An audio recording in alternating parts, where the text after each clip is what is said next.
Inaamoy natin siya sa ating narcotics detection dog. And yun na, nagkaroon ng 100% examination ng ating Bureau of Customs Examiner. No? At doon nga lumantad yung illegal na substance doon na naka-conceal po doon sa false compartment ng kanyang bagahe.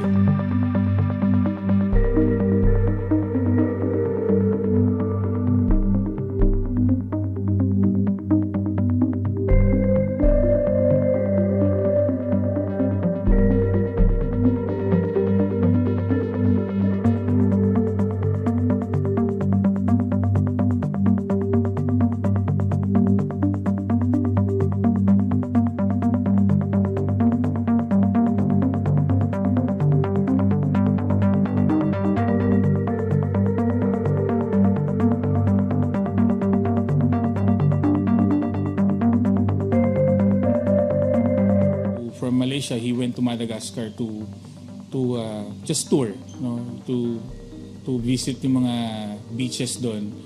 And yun nga po, ang nag-finance daw sa kanya allegedly is yung kanyang boss to go to Madagascar.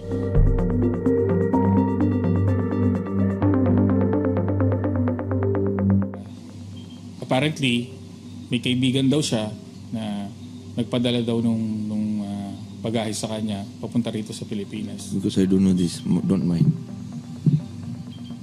If mine, I will see, yes, this is not mine.